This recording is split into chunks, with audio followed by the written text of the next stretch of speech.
Good morning, everyone. I'm just letting the numbers sort of creep up a little bit.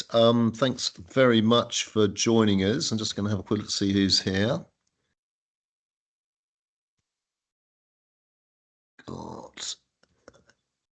Excellent. I'll just give it a little bit more time. Everyone sort of hear me okay? Just somebody give me a thumbs up.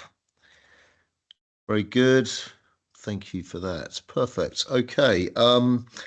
Welcome for this. Thanks for giving us your time today. I think we had, I think in terms of sort of like since the forum, which started off with sort of like 12 partners, we've now increased to around 100.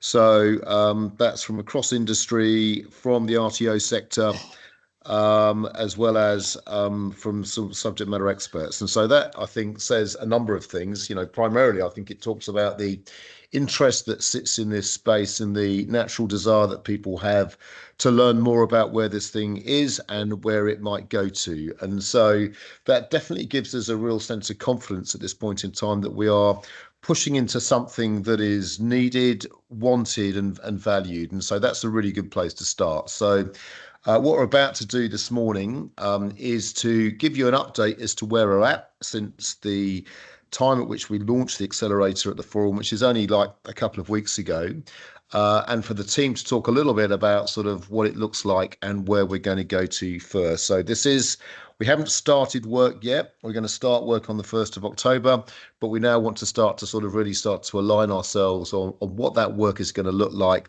and who's up for sort of getting involved at the earliest stages. So that's what we're sort of going to focus on today.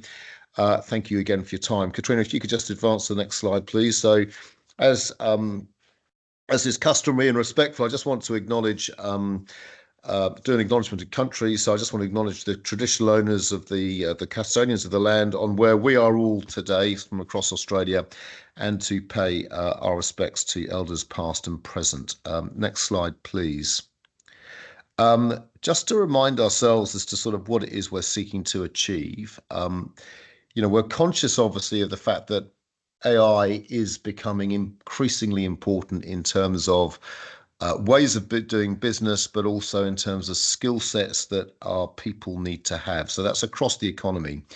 So very much this is about the idea of the fact that we've got in the vet system, a national system, we've got a bunch of people out there who need to be able to utilize and make the most of the potential for AI in the work that they do. That's for teachers and trainers, but it's also for vet in the administration side of the vet in running RTOs as businesses. And so when we think about sort of what it is we're trying to do, we're trying to firstly make sure that we have an impact on our teachers, our trainers, and also the organizations that run our RTOs. And so this is very much around the idea of having an effect upon the vet network as a system and enabling that to operate and do what it does.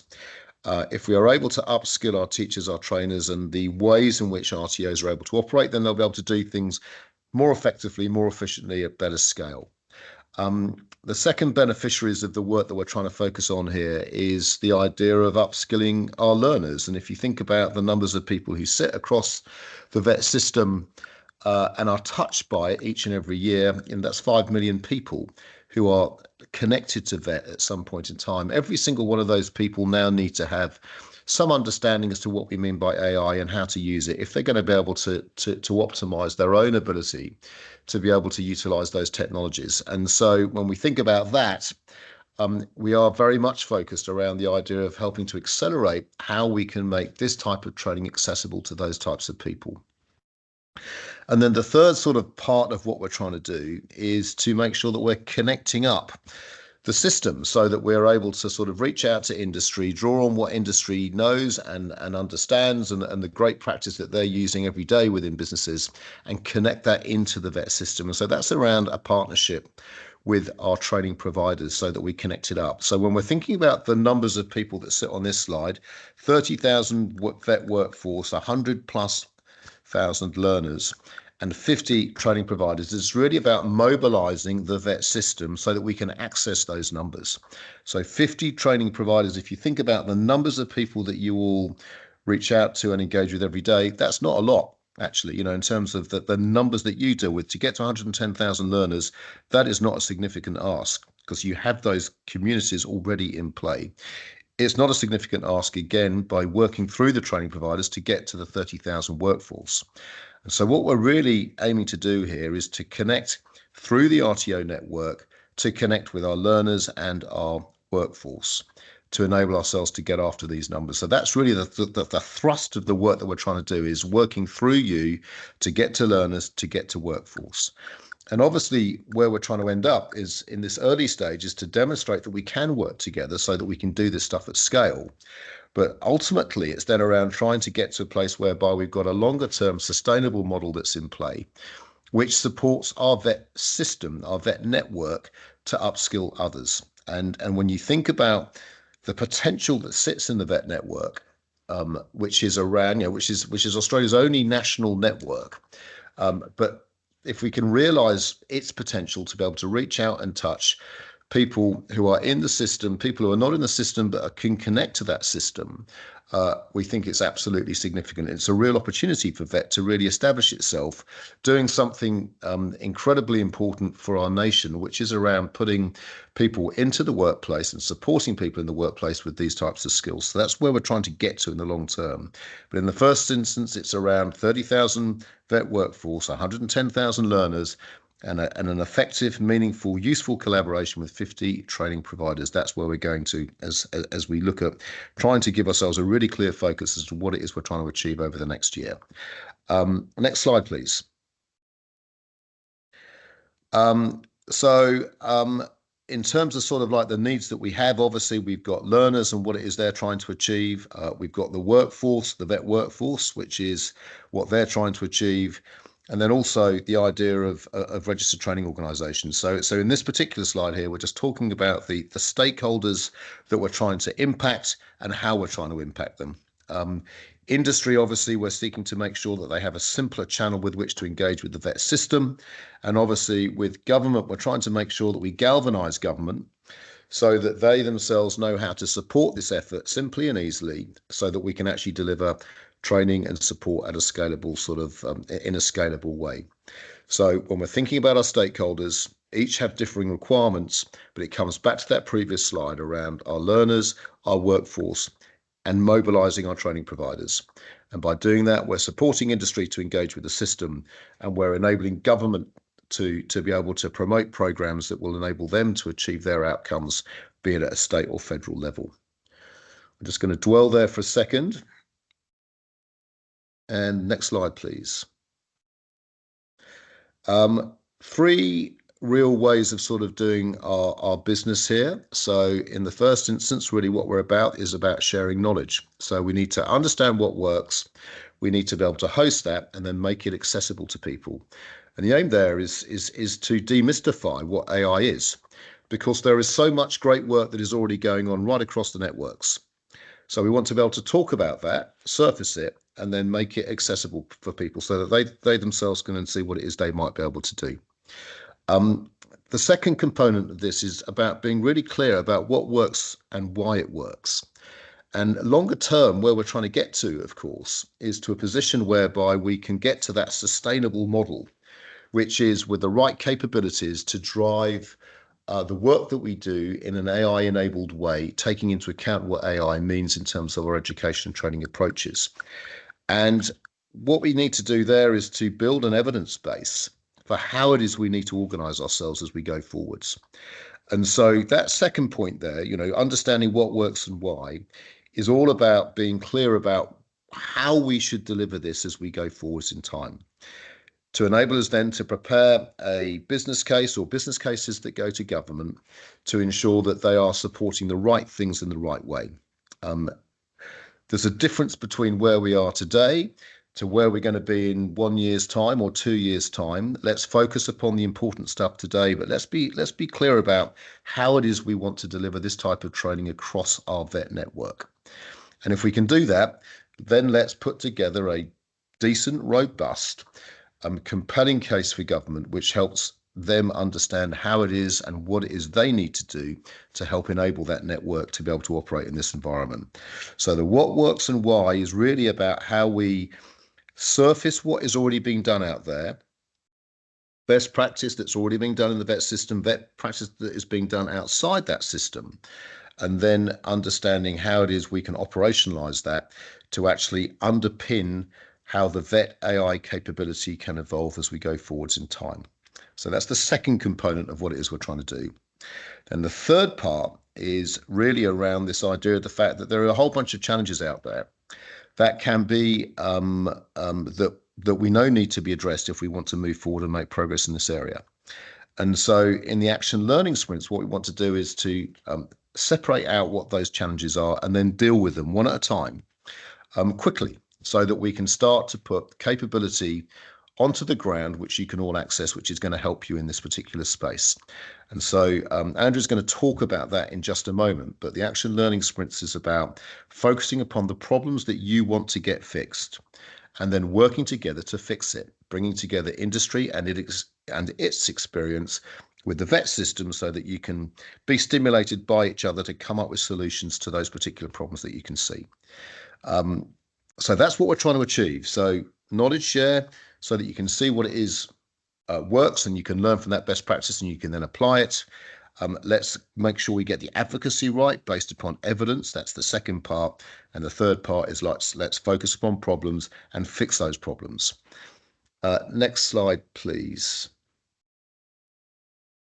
So when we think about this partnership that we're in here, so there are, I think, 60 people on this particular call. We view everybody here as a partner to the accelerator, and the strength of the accelerator is in the partnership. And so what we want you to be able to do as a partner is, first and foremost, is to actively engage and actively contribute. And that means around sharing what you're learning, what you've seen, resources and tools that you may have developed, but for the benefit of the vet network.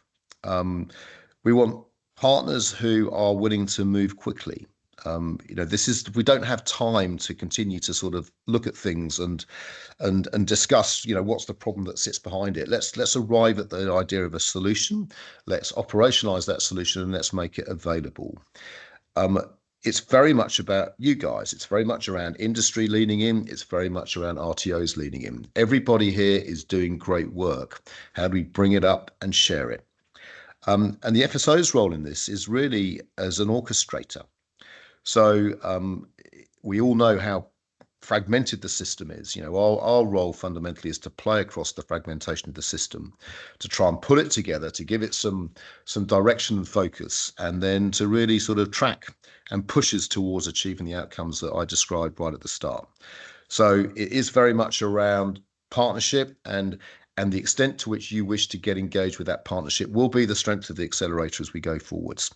But the power of bringing together industry and the training sector with government is, as we talked about at the forum, is absolutely fundamental to how we're going to deliver success and realise the potential of the vet system in this particular space. And the next slide, please. So really, when we think about you guys and different ways of getting involved, we probably see sort of three ways of doing things. On the left-hand side, it's really more of a passive approach where you're interested, you want to be here, you want to learn from what's going on, but you're not necessarily actively engaged in the work that we're doing. But it's perfectly good, and we're keen to have people in that space. The other approach, going to the middle then, is people who are keen to learn. And that's a two-way process. So in here, what we want to do is we want to understand what you're doing. We want you to volunteer what you're doing so that we can learn about what works and why. And so good examples of that, for example, are TAFE-SA and the work and the programs that they're doing. Some of the other conversations that we're having with some of the other RTOs around the great work that they're doing, it's around surfacing what that is. We can learn from that. And that then becomes the underpinning logic and evidence that underpins the case that we make to government about trying to put ourselves onto a sustainable footing as we go forward. So a second way of engaging is through that learning approach, which is where you're willing to share what you're doing so that we can learn from it and then create the case for advocacy as we move forwards. And then on the right-hand side, we then talk about solving things. And so this is those action learning sprints. So this is people organizations that want to be involved in defining what that problem is and defining how we're going to fix the problem. So that's around actively getting engaged in that work. Once we've created the solutions that sit in those action learning sprints, then we want to share those. And so that enables everyone to access those outcomes. But to do that work, we need organizations and people to help us along that way to do the work to get stuck in. So there are differing ways of being involved. One is so the first one I describe as passive, the other two are active, but I want you to be sort of clear as to where you want to play. So do you want to be active or do you want to be passive? And that goes for industry and it goes for our RTOs that are on this particular call. Next slide, please.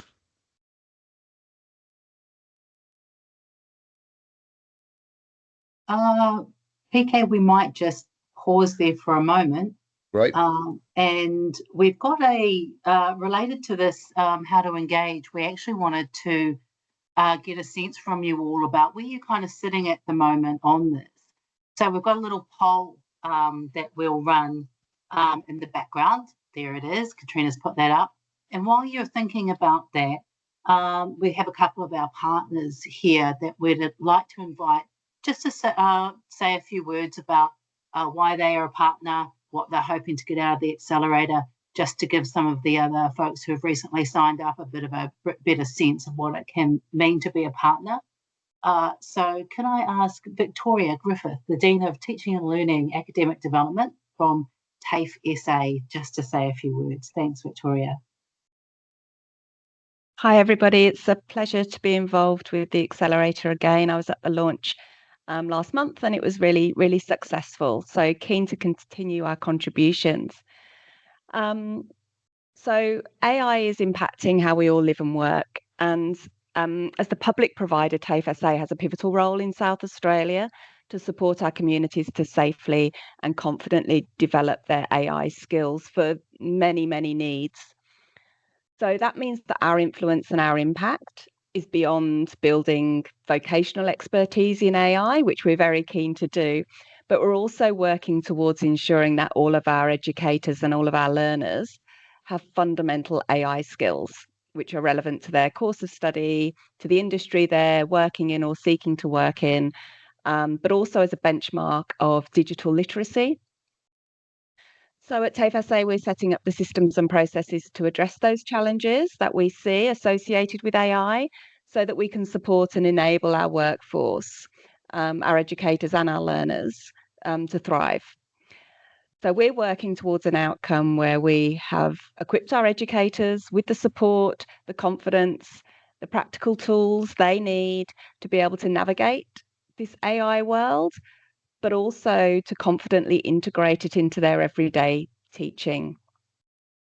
So we're really keen to be involved with the accelerator, very much hoping to be able to leverage the shared experiences of the amazing partners that are involved, which will hopefully enable us to efficiently and at scale elevate how we're setting our community up for success in South Australia.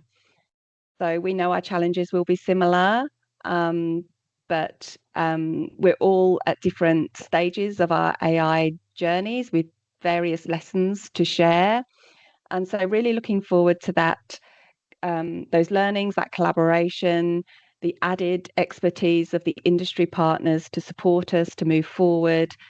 And definitely there are things at TAFE SA that we are working on and activities we're exploring that I think will be really, really valuable to share with our partners through the accelerator. Fantastic. Thanks, Victoria. And TAFE SA is doing some great exploratory work there, and we hope to bring you a little bit of a flavour of that and some of the early case studies across the partners as part of our knowledge share work stream there. And now we've asked Nigel Palmer, Senior Policy Manager for Skills and Education, Business New South Wales, to speak also. And I know Nigel is working hard to ensure the engagement of small and medium business. So we want to make sure that the accelerator is accessible for all different sizes of businesses and not just our very large organisations. So I'll hand over to you, Nigel. Thank you. Thank you, Andrea, and thanks also to PK for the invitation to kind of say a few words at this stage of the development of the accelerator. It's great to be involved. As Andrea said, Business New South Wales, we're very engaged on these issues with small and medium-sized employers in particular, not exclusively, but we're very conscious that they comprise a very large proportion of the number of employers out there, and they support a large proportion of the workforce, certainly here in New South Wales, but also nationally. There were two questions that were circulated with the agenda, so I guess I'll speak very briefly to both of those. The first question was, what would success look like for us and for all stakeholders involved in the course of supporting the accelerator? And the second question is, what would we like to get from the accelerator as an outcome from this activity? So I guess from our perspective, on that first point, success looks like getting the balance right between aspirations and practical realities. When you're engaging with small and medium-sized employers, those practical realities are very much front of mind all the time. And I think, from their perspective, you might say there's no lack of talk about the future possibilities of AI, but I think there is an appetite for more energy invested on the practical application to those practical considerations, right? So from an employer perspective, those considerations include the strategic, operational and commercial realities in the here and now. So yes, you've got a plan for the future. Yes, you need to tailor your workforce development activities to anticipate what comes next. It's the eternal challenge, right, in training, product development and implementation. But I think from the employer perspective, it's those practical realities that are actually going to make these issues intelligible. It's going to distinguish those from the more abstract conversations around what the future might look like and what the application might be, because they have those problems to solve today. I guess the second point there on what we'd like to get from the accelerator, obviously, a clear view of what it is we're accelerating. I guess on the same theme, if we're just accelerating energy and enthusiasm around AI, I think there's a good amount of that, and that's a good thing. But I think in line with my colleague from South Australia, we would really like to see a strong emphasis on helping to prepare learners, employers and educators for the future. That's core. And as part of that, keeping a view on human capabilities. So there's a lot of talk around potential AI capabilities, but at the end of the day, we're talking about workforce development, individual development and the development of individual capabilities through our VET system. So I'm just keen to keep that focus, I guess a twofold focus then. A view to practical realities. If you look at the training packages and the way they're structured, that's the fundamental premise of the VET system, right, is practical application. But that second point is developing human capabilities, because if you're engineering your training system to anticipating the technology that comes next, I think it's going to be an uphill battle. But there are some foundational human capabilities we need to be looking at and developing to make sure that, as PK says, that we're going to end up with a sustainable solution and a sustainable approach to our workforce development activities in this area. So thanks for the invitation to have a chat today, get this thing going. Thank you, Nigel. Really appreciate those insights.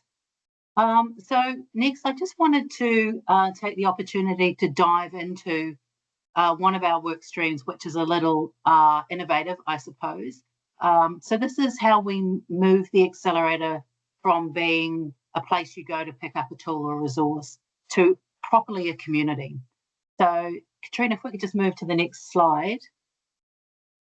This is the action learning sprints. So as I said, this is where we bring the community together, you, the partners, in collaboration to build capability.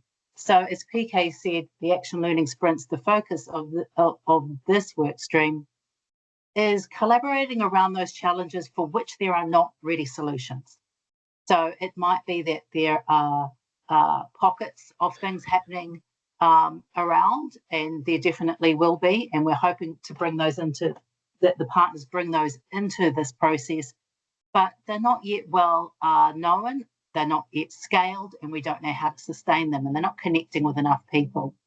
So this is the way in which we hope to support that. We're talking up here about using a bit of a sprint focus around a 90-day cadence. So the timeline here is providing a bit of an example where you can see how we will initiate the first sprint in October, and that'll involve a workshop where we can come together, define and identify some of the challenges we want to work on. The expectation is there'll be people in the room who have a challenge to bring. Similarly, there'll be people in the room who have a solution they want to trial. So that first workshop is really around making those connections and then supporting those partners to work together to identify what it is in the following 30-day sprint they want to test. So what are they going to trial there? What are they going to try out as an approach together? And then in that last 30-day part of this 90-day sprint, to capture the results of what happened there, to quickly case study it, evaluate it, get our evidence together on that. And then through the accelerator, we can promote the findings and understanding that comes out of that cycle and make it available more broadly to other partners for whom that particular challenge and solution is relevant. And you'll see from cycle 2 there, we start the second cycle in November as well. So we effectively end up having a number of different of these sprints running at the same time. And in this way, we can connect people more rapidly and work on more challenges together and grow across the network. So this is a little innovative, and it really is the active part of the partner participation. As I say, where it enables all of us to bring our expertise and knowledge, issues and challenges together as a community to really focus in on and solve the upskilling AI issue across the entire economy there. So this is the active piece. Now, from there, then, I think we'd like to move to a bit of a Q&A session. Katrina, if we could just move to the next slide there. So really also in support of that sprint approach, it would be great to get a sense from you and feedback here, as well as any questions you have, what kind of skilling challenges or opportunities you have in mind that you think the accelerator could help with. That'll really help us shape up those sprint sessions, as well as identify for the other stream, the what works and why, what is already out there that we could be profiling, piloting, and case studying to share with partners straight away, because it's already there and working. So very keen. We have deliberately not set this up as a webinar so we can see you and hear from you. So we will take questions like just a very giant Teams meeting. Feel free to throw them into the chat as well. And I'll go to Matt in one moment, but I just forgot to mention, thank you for the poll there. It really encouraging results. 65% are in that active phase already. That's much higher than I expected. And it's certainly absolutely fine to be in the explore and learn phase, as everyone is on this journey in a different place. But that is fantastic. Matt, what's your comment or question? Yeah, thank you. I think from my end, I think there's probably 3 components that I think AI can really solve in the vet space, and would love to kind of focus on these as part of this initiative. The first one is very much around enabling the workforce. So one of the kind of heartening comments here, and one of the kind of principles that we've looked at, is understanding student needs. It's very much around, when you look at the data, everything they remember about their experience was the one-to-one interaction or the interaction they had with their trainer. So I know RTOs struggle with capacity. So how do you take away the administrative load attached to the staff to allow them to spend the time with the students, because that human interaction is essential. So that administrative component is one pillar. The second pillar is around personalization of learning. So how do you ensure that you're using AI to be able to really give students a personalized experience that's not a one-size-fits-all, and that comes down to contextualization. It comes down to depth of learning, and I think the third stream that I think is really, really important is how we can use AI to support learners who are from either disadvantaged groups or particular need sets that maybe some of the RTOs haven't traditionally serviced. So those with individual needs, I think, are really, really going to be beneficial from any initiatives that we do here, and how we can support those type of learners. So they're the three pillars that I really see as a kind of key initiative. Excellent, thank you, Matt. I'll go to Matu. Just say where you're from, everybody, as well, if you wouldn't mind. That'd be great. Hi, can you hear me? Indeed, thank you. Right. Thanks for having me. Thank you for having me. Thanks for putting this together. My name is Matu. I am from the RTO in called Training Works in Perth. One of the just to give you a little bit of a background, I started with the RTO at the beginning of the year and started building out some AI tools within the RTO, and then looking to develop AI courses for learners. When I started to look at the landscape of what was available in terms of accredited training, I can see the AI skill set that's out there, but that requires some sort of level of coding. When I looked for, say, no code or very low code training, which is probably better served for the mass market, there was really only privately held licenses under, say, the AI diploma, which is held by it's a private license, which costs about $7,000 to onboard, and then $600 for every enrolled student. The challenge for me right now within an RTO is finding accredited courses offered that doesn't require some sort of level of coding, or I develop it myself, but I put it under a BSB tech unit, but it's not specific to AI. So having more accredited training that doesn't require coding knowledge, where a lot of the content we deliver initially is more about fundamentals of AI, understanding how to identify AI within your workflow and within your workplace, and then looking at the implementation. But I'm just wondering, one of those challenges we would love to solve is having some accredited training that doesn't require coding knowledge, because that is pretty much the mass market of learners out there that need to upskill with AI. Thank you so much for raising that. It's almost like we planted you, but we didn't, I promise. But we do absolutely recognise that the generalist skills in AI is sitting in that sort of broader digital capability space is a gap in the accredited product range at the moment, and we are rapidly developing something to fill that space, and acknowledging too that the training system can be it has a thorough system for accreditation, but that can be a little slow. We're actually embarking on a trial. We've been given permission to trial those new units ahead of accreditation to in recognition of that need, Matu. But that's absolutely something that we're working on here is to fill that accredited space. And the accelerator acknowledges that there are gaps there at the moment. So that is why we are sort of broadly ensuring that we can reach out to find other solutions in the meantime, and to kind of fit need to fit a solution to the needs as they are, which in many cases will be accredited training, but not always. So we're very broadly trying to tackle this on a number of fronts, but we recognise that issue for sure.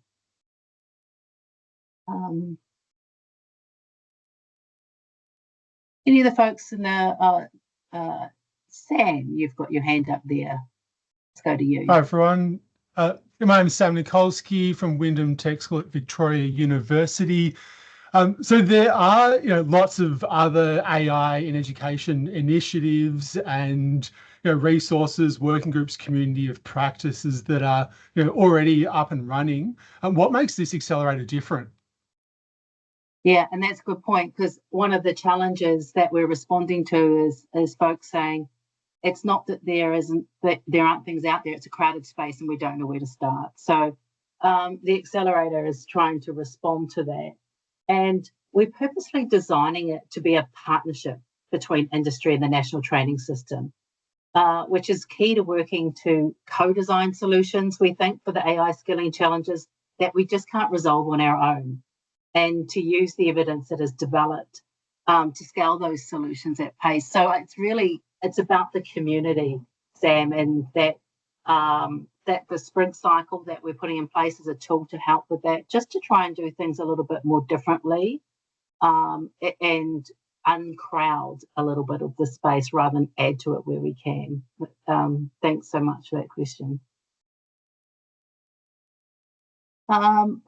There's quite a few comments coming through as well. If anybody would like to share their comment with the broader group here, please put your hand up. Feel free to share. Can I just call somebody out? I'd like to go to sort of Daniel Hill, actually, who put in the first comment after the poll, who just talks about several problems. I'd just love to hear about those, actually, Daniel, if you'd be willing to just talk about those for a second. Sure. Yeah. Thank you very much, Patrick. I don't have specific problems I'd like to share other than all around automation and how we're trying to utilize AI internally. But then there's also the education side of the problem, which is for us content creation, assessment, which has already been raised. Because our main products are actually TAE products, we do have BSB on scope, but mainly TAE products for teaching teachers. So we need to make sure that we're teaching them a lot of things around the AI space and make sure that they are learning the appropriate tools in the appropriate way, ethically, et cetera, et cetera. So there's a lot of awareness that we need to employ in both our training, the way we train, and also in our business as an RTO. So when I say there's a lot of problems, there's a lot of problems. There's a lot of things that are looking for solutions or at least standards. So that's why I also wrote in there just about standards. It kind of feels like for instance, we train a product in e-learning, and we don't settle on any specific platforms to train them in because there are just too many for people to have access to. And the same is with AI and AI tools. So it's difficult to come up with a standardized approach, if that makes any sense. That's why I think the very, very first question was, what tools are we talking about for these sprints? Anyway, that's more for now. And sorry, Dan, where are you from? Just for my awareness. Oh, yeah, my apologies. Yeah, I'm from Spec Training. So we're an RTO in Queensland, been out for 18 years, mainly TAE and BSB space. Thank you very much indeed. Great to see an independent on the call. Thank you for that. Great. I wonder if, just to get a bit of a feel for the sorts of issues that you're facing, perhaps from the RTO partners here, if you want to just raise your hand, I won't necessarily call you to speak, but that your issue is about not being unsure what training to make available to your vet workforce, if that's your key issue.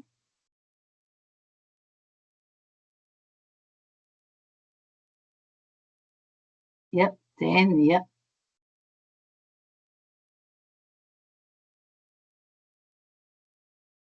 Perhaps put your hand up if you're still a little bit further back from that at the moment and really grappling with how to have an AI approach for your organisation at more of a governance and use level. Yeah.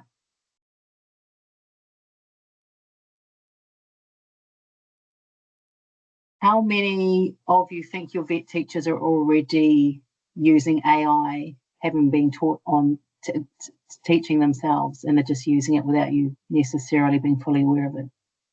Yeah. Does that feel, put your hand up if you, or thumbs up if you're pleased about that? I think it's a risk. Okay. Can I please say something, if that's all Sure, right? go for it. Sorry. Go. From a perspective of not being in an RTO, Yeah. or I'm from the perspective of the support network that provides solutions to RTOs to assist them to actually just continue to work.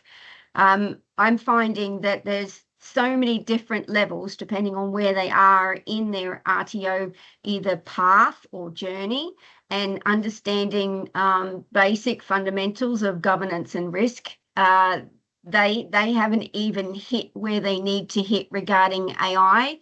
Having discussions with multiple providers, they seem to think that they don't use AI, but then completely forget they're all using a phone, and then actually it connects with everything else.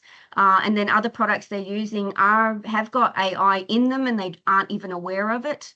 Even just simple understanding of what AI is and the different types of it, then data related to it. And then if they are using it or are using a product that has some either basic automation, they're not even knowing what to do with the data afterwards. So they don't have the skills in data awareness, reading, understanding, and then even utilization. So I think we need to sort of have very different levels of not only skill and knowledge awareness, but then also understanding basic Australian compared to global products and services.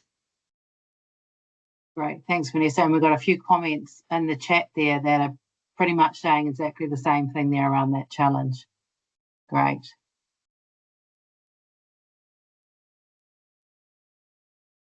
Any other? Maybe just go to Beth. I'd love to hear what Beth's perspective is from the National AI Centre. Just seen her post something there about what they're doing. Great to hear from you, Beth. Yeah, sure. So look, this is such a valuable conversation for us to hear. So I work for the National AI Centre. I have been in the organisation for 2 years, but we've only really just had the opportunity to add AI literacy to our ambition around the AI work that we're doing. And so a couple of key things that we're looking to do as a priority.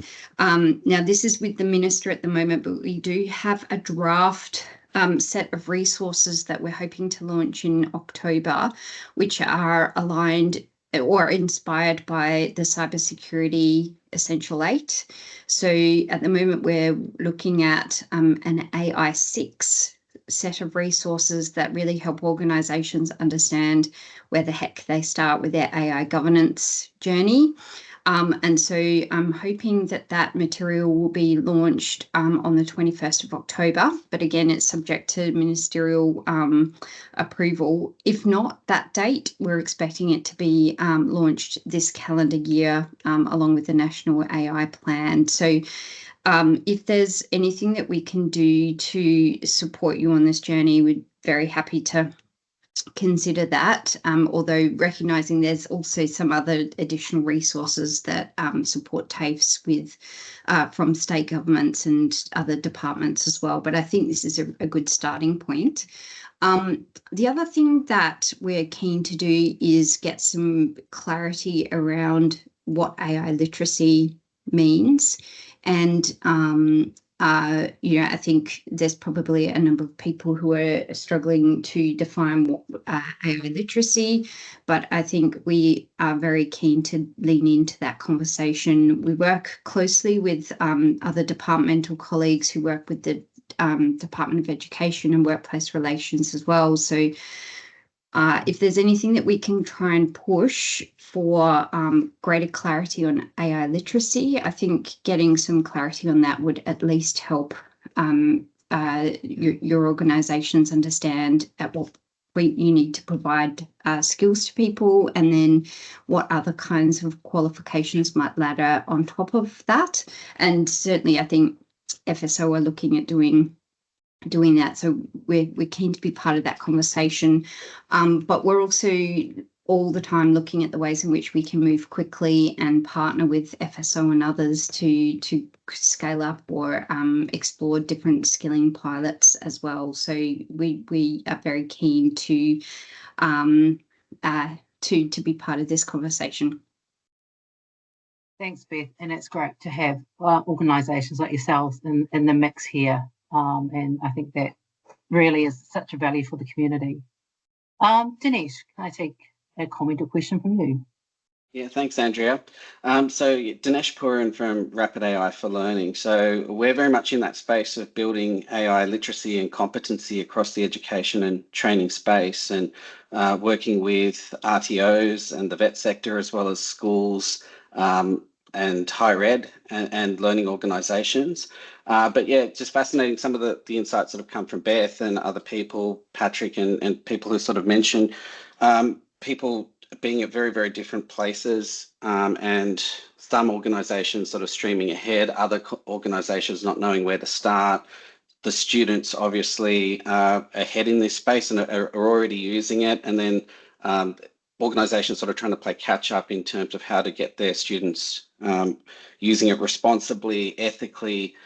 So it's been a fascinating space to be in, but just, I guess, addressing that, and I think this is a great initiative, but for us, that's been a real focus, and also working with leaders. So one of the things that we've had coming through from trainers and facilitators who've done our programs is it's great that we can actually learn how to do this, but our organisation at a leadership level is not ready for this. They haven't bought into this yet.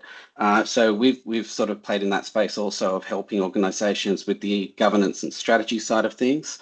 And we think that that's crucial, because without that, you can't actually make that meaningful move forward. So love to sort of hear what others have sort of seen in that space, but that's one of the challenges we try to address at a leadership level, and then also at that sort of trainer facilitator level as well. Great, thanks, Dinesh. And really, yeah, absolutely important to call out the support needed right from the top, from the educational leadership and organisational leadership, to make this real in organisations. Can I just get a bit of a pulse check from you, from not necessarily just the RTOs in the room, but organisations in the room who are thinking about the AI challenge? Where does this rank for you in terms of 1, we know we've got to think about it, to 5, this is an urgent need that we're well behind on and we need to get rolling? Just throw it in the chat. That'll give us a little number picture of where you're at. Any further questions or thoughts? Okay, well, Katrina, if you might just throw up the last slide, we'll just give you a bit of a sense of the kind of trajectory for the accelerator over, this is kind of the next 12-month view for us. So we're in phase 0 at the moment. I guess we're doing the planning, we're designing, we have done a piece of research with the vet workforce to understand more broadly what challenges are being experienced by the vet workforce currently.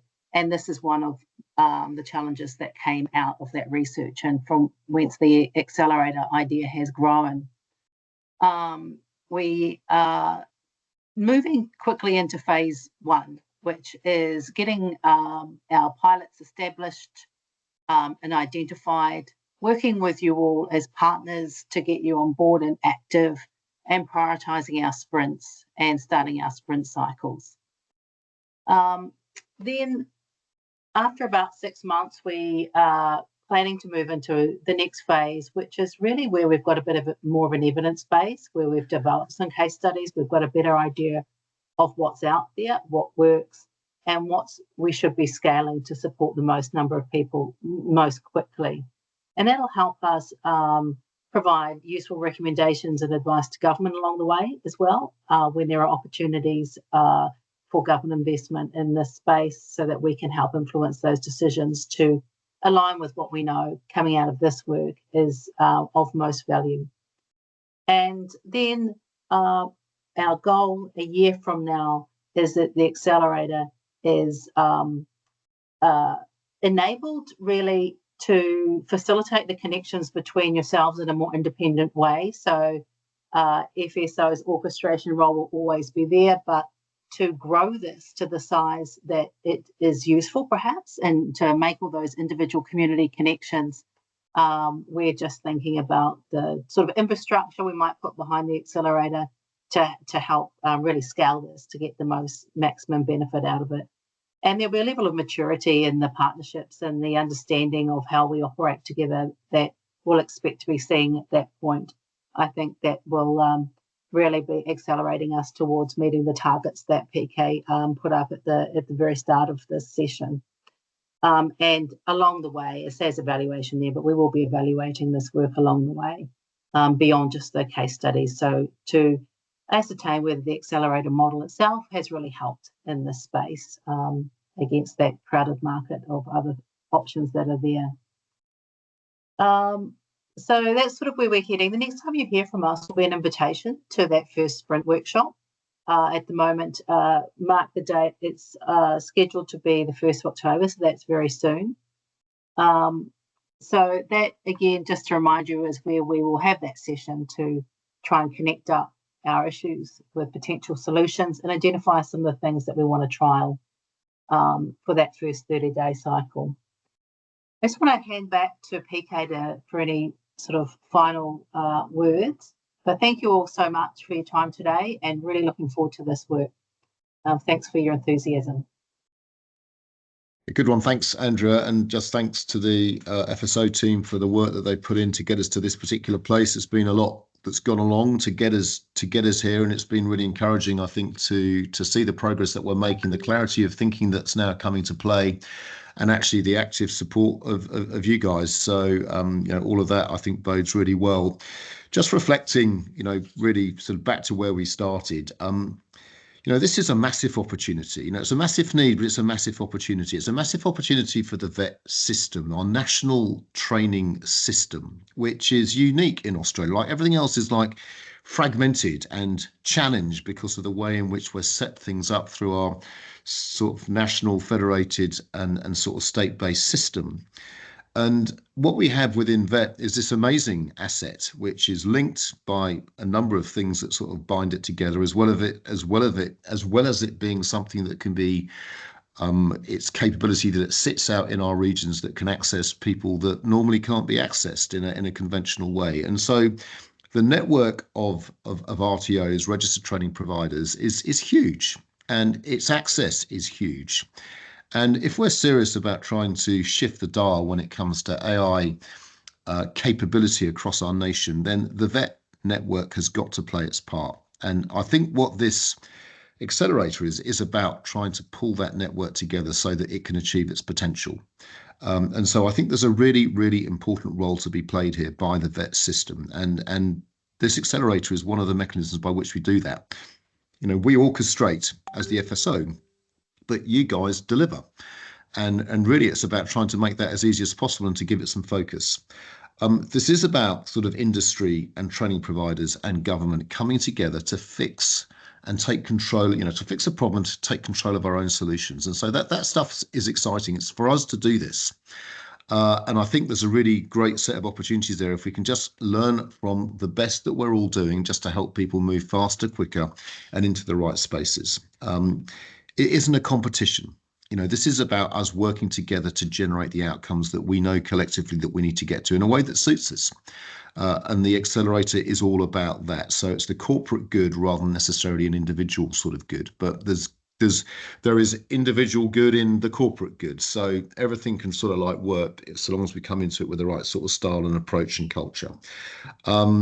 It's about workforce, learners and leaders. I love that sort of focus on leaders that sort of was talked about there. That's an absolutely essential part of this. And then when we think about like impact, let's have those numbers in our head. It's like 30,000 workforce who should be impacted by the work that we're doing, 110,000 learners, 50 RTOs. That is not difficult when you think about the size and the power of this network. If I was just to add up all of the students and all of the workforce that's sitting on this call today, represented by RTOs, it would far exceed that number. So it really is about sort of just using what we've got and working through the opportunities that we have to access those numbers. But let's give ourselves numbers and let's achieve those numbers so that we have a really clear sense of the fact that we're moving in the right direction. There's a million things that we might do. But the challenge with something like this is to be clear about what we're going to do and then do it. We aren't going to be, there is always going to be uncertainty with something like this. Where AI is going to be in 6 months, never mind sort of 1 year, is going to be different from where we are today. And we need to be comfortable with that. But our obligation as leaders within our respective spaces is to paint a clear path in terms of which way we're going to go. And in there, we're going to tackle uncertainty, and we're going to tackle it at pace through things like the action learning cycles, because we can be clear about the problems that we're going to fix, and then we can fix them. But our absolute mindset that we have to have as we go into this is a commitment to the fact that we're going to work together to expose best practice, and that we're going to improve the potential of our system by being able to generate solutions that we can all share and use. And so that really, I think, is the opportunity as we go forward. So I'm really excited about this. It feels to me that it's right. It feels to me that there's energy behind this. Never is there going to be a sort of another time, perhaps like it is today, whereby AI is so important and so increasingly important in the work that we do.